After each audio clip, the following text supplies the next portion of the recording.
रुचिरा અને નામબુજમ પૂજિતમ સુર નરોત મે મુર્દા ધર્મનંદમ મહમ વિચિંતયે સ્વામિનારાયણ ભગવાનની જય।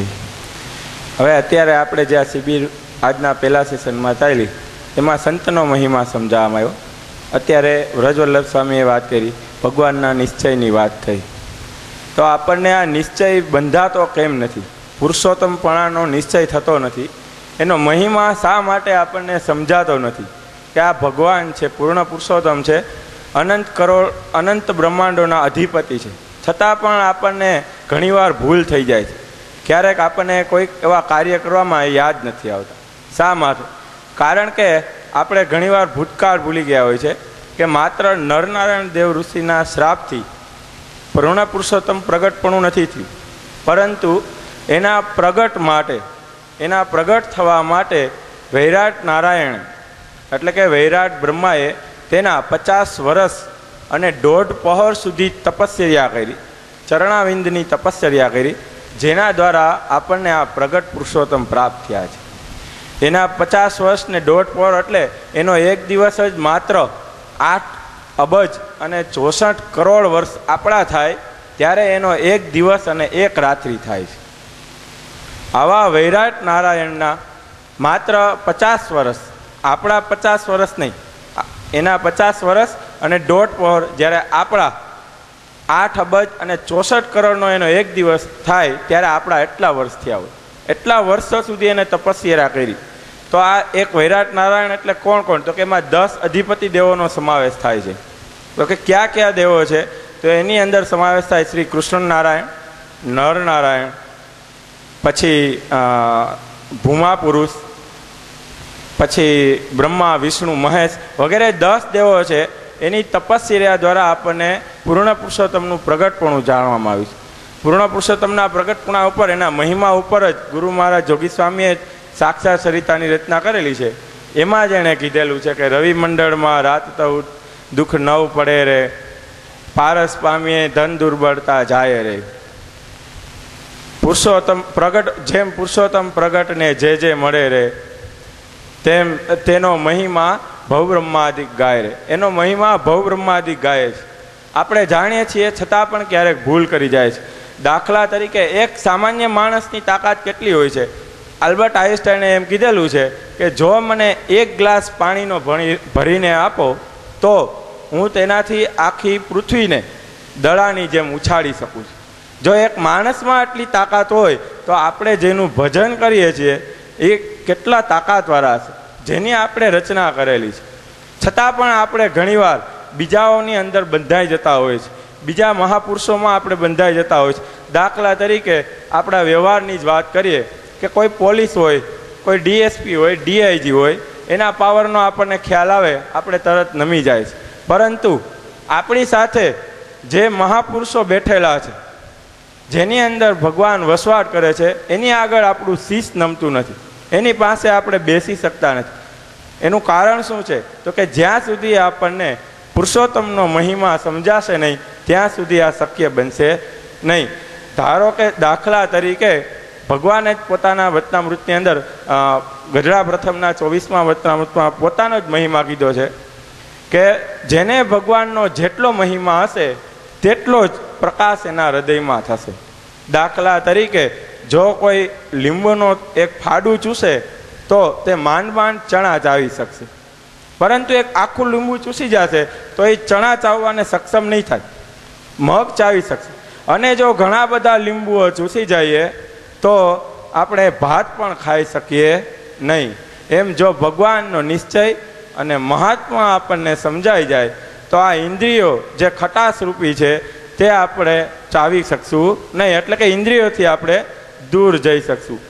ભગવાનનો મહિમા અપાર છે, આપણે જાણીએ છીએ। દરરોજ પાણી પીએ છીએ, દરરોજ રોટલા ખાઈએ છીએ, દરરોજ શાક ખાઈએ છીએ, ભાત ખાઈએ છીએ, સ્વાદમાં કોઈ બદલાવ નથી આવતો, પરંતુ પુરુષોત્તમનું પ્રગટપણું પામવું હોય તો આપણે વારંવાર સંત સમાગમ કરવો પડે છે। શા માટે? તો કે સ્વામિનારાયણ ભગવાનનો જે નિશ્ચય છે આપણામાં અડગ બંધારેલો નથી। જો આ બંધારણ અડગ થઈ જાય તો બીજી વાર આ નિશ્ચયની જરૂર પડતી નથી। સ્વામીએ હમણાં જ વાત કરી કે ભાઈ પર્વતભાઈ હતા એને બધા પહોળની અંદર ભગવાનના દર્શન થતા, તે ઈચ્છતા ધારતા એ જોઈ શકતા. શા માટે? કારણ કે તેને પ્રગટ પુરુષોત્તમનો મહિમા હતો. એનો મહિમાને કારણે તે કોઈ પણ પહોળની અંદર ભગવાનના દર્શન કરી શકતા. પરંતુ આપણે નથી કરી શકતા. શા કારણે? કારણ કે આપણને એનો નિશ્ચય જણાયો નથી. જેમ અર્જુનને કૃષ્ણનો નિશ્ચય હતો, કૃષ્ણ ભગવાનના નિશ્ચયને કારણે પાંડવો છે તે યુદ્ધ જીતા. હનુમાનજીને રામના નિશ્ચયને કારણે હનુમાનજી છે તે માત્ર રામના જ ગણાય છે. તો આપણે શા માટે પ્રગટ પુરુષોત્તમ પૂર્ણ પુરુષોત્તમ મળ્યા છતાં એના નથી કહેવાતા? તો કે આપણામાં એના જેટલી આત્મનિષ્ઠા, એટલી આપણામાં ખેપ, એના પ્રત્યેની ભાવના નથી, જેના કારણે આપણે પ્રગટ પુરુષોત્તમને એટલા માની શકતા નથી. માત્ર 5 રૂપિયાની બાબતમાં અથવા તો પર સ્ત્રીના જોવામાં અથવા તો કોઈ બીજી બાબતોની અંદર આપણે એટલા આસક્ત થઈ જાય છીએ કે જેના કારણે પ્રગટનો મહિમા આપણને ભૂલાઈ જાય છે. તો શું આ મહિમા 5 રૂપિયા પૂરતો જ છે? આપણી સમજણ એટલી કાચી છે? તો એના માટે નિષ્કુળાનંદ સ્વામીએ 64 પદીમાં કીધું છે, શિવ બ્રહ્મા ને સુરેશ રે, દેવ અદેવ રહે છે ડરતા રે, જેની આજ્ઞામાં અહો નિસરે, શશી સૂરજ રહે છે ફરતા રે. હવે આના ઉપરથી, આ એકમાત્ર કડી ઉપરથી ભગવાનના પુરુષોત્તમપણાનો ખ્યાલ આવી જાય છે કે સ્વામિનારાયણ ભગવાનથી બ્રહ્મા, વિષ્ણુ, મહેશ, દેવ વગેરે, દેવ અદેવ એટલે કે અસુરો, બધા જ લોકો એનાથી ડરતા ફરે છે. એની આજ્ઞામાં સૂર્ય અને ચંદ્ર રહેલા છે. તો સ્વામિનારાયણ ભગવાન કેવડા છે? આના આધારે આપણને એનો મહિમા સમજાય છે. ભગવાનના સમયમાં એવા ઘણા હરિભક્તો થઈ ગયા કે એને મહિમા હતો. એવા જ એક કમઢિયાના ડાયાભાઈ હતા.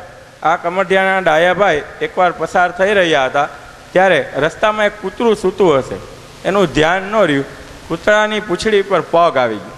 તો ડાયાભાઈને ખ્યાલ આવ્યો, ડાયાભાઈ એને દંડવત કર્યા. શા માટે? કારણ કે એ જે ભૂમિ ઉપર કૂતરું સૂતેલું એ ભૂમિ ભગવાનના પાવન રજવાડી હતી. આના કારણે આ ભગવાનનો મહિમા જાણી અને એને દંડવત કર્યા. આવું જ ઉદાહરણ કઠલાલની ડોસીનું છે. કઠલાલ ગામની ડોસી ભગવાન એકવાર વિચરણ કરતાં કરતાં કઠલાલ પહોંચ્યા ત્યારે ભગવાન તે ડોસીની ઘરે ગયા. એટલે ડોસીએ એક કાથરોટ લઈ એમાં પાણી ભર્યું. પાણીની અંદર ભગવાનને કે, મહારાજ આની અંદર તમારા ચરણ છે તે જબુરો, એટલે કે ચરણરજ મૂકો આમાં. તો ભગવાન કે, ડોસી તારે આ ચરણરજને શું કરવી છે? તો કે આ ચરણરજને હું ગામના કૂવામાં નાખીશ, જેથી ગામના બધા જ લોકો કે જે તમને માનતા નથી કે પૂજતા નથી એનો પણ મોક્ષ થઈ જશે. આવી ખેપ અને આવી ભાવના, અડગ નિશ્ચય હતો એને. આ ઉપરાંત ટીંબી ગામના અમરા ભગત હતા. ટીંબી ગામના અમરા ભગત માત્ર 18 વર્ષની ઉંમરે એક વખત જ્યારે ગઢડામાં સમયો હતો ત્યારે ત્યાં ગયેલા. એવા સમયે ગોપાળાનંદ સ્વામી, ભગવાન જ્યારે અક્ષરધામમાં વહી ગયેલા એના સમય બાદ ગોપાળાનંદ સ્વામીને સોંપીને ગયેલા, એટલે ગોપાળાનંદ સ્વામી અને રઘુવીરજી મહારાજે સમયો કરેલો. તો એ સમયાની અંદર અમરા ભક્ત આવેલા. તો અમરા ભક્તે તન, મન અને ધનથી સેવા કરી. સમયો પૂરો થયો એટલે ગોપાળાનંદ સ્વામી અને રઘુવીરજી મહારાજ એટલા બધા એની ઉપર પ્રસન્ન થયા કે એને ભેટી પડ્યા, એની માથે હાથ મૂક્યો. એને એટલો બધો ભગવાનનો મહિમા સમજાણો, સંતોનો મહિમા સમજાણો કે એણે તરત જ કીધું, એણે તરત જ ન્યા જ નિયમ લઈ લીધું, હવે આ વાળ છે એ ક્યારેય કપાવીશ નહીં. વાણંદનો આ વાળ ઉપર હાથ ન અડવો જોઈએ. અને આ જે સાધુ પુરુષ મને ભેટા છે, આ દેહ હવે હું સ્ત્રીને નહીં સોંપું. આટલી ખેપ અને આટલી ભાવના હોવાને કારણે, તેઓ અડગ નિશ્ચયને કારણે તેઓ મોક્ષ પામ્યા. તો આવી અડગ નિશ્ચયની વાત આપણે કરતા હોઈએ છીએ. ઘણીવાર આપણે ધર્મ પાળતા હોય, પરંતુ ધર્મમાં દંભની વાતો કરતા હોય. બીજા જે ભગવાન સિવાયના અવતારો છે એમાં માનતા હોય છે. ભગવાન સિવાયના અવતારોની અંદર રામકૃષ્ણાદિક અવતારો છે, એમાં રામ છે એ ખુદ રઘુવીરજી મહારાજનો અવતાર છે. તો રામ મોટા કે ભગવાન મોટા? કારણ કે રામ છે એ ભગવાનના પુત્ર સ્વરૂપે જન્મેલા છે. અર્જુન છે તે દાદા ખાચર તરીકે જન્મેલા છે.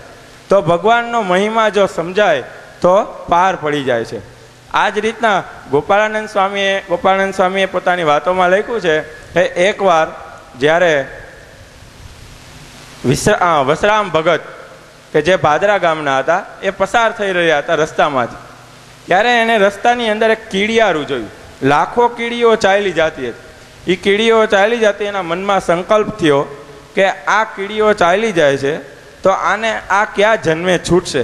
એ સંકલ્પને કારણે, કારણ કે ભગવાનમાં એને અડગ નિશ્ચય હતો, એ સંકલ્પને કારણે એ જ સમયે લાખો વિમાનો બ્રહ્માંડમાંથી આવ્યા અને લાખો વિમાનોમાં ચતુર્ભુજ સ્વરૂપે બધી જ કીડીઓ બેસી અને દેવલોક પામી. ગોપાળાનંદ સ્વામી પોતાની વાતોમાં કહે છે કે જો ભગવાનમાં અડગ નિશ્ચય અને મહાત્મય તમારામાં હોય, ભગવાનનું મહાત્મય હોય, તો ભગવાનના અવતારી જેવા ગુણો એના ભક્તમાં આવે છે. તો આપણને આવો ભગવાન મળ્યો છે તો આપણે કોના છીએ, કોને પૂજવા માટે આવેલા છીએ, એ વિચારવું જોઈએ. ગોપાળાનંદ સ્વામી કહે છે કે જેને સત્સંગનો ગુણ આવે છે તે તો ઇન્દ્ર સમાન છે. હવે આપણે ઇન્દ્ર તો થઈ ગયા, સત્સંગ મળી ગયો છે, ઇન્દ્ર થઈ ગયા, પણ આ ઉપરાંત એમ કે છે કે જો સવાસનિક ભક્ત બને, સવાસનિક ભક્ત બનો તો બ્રહ્માદિક દેવને પામીએ છીએ.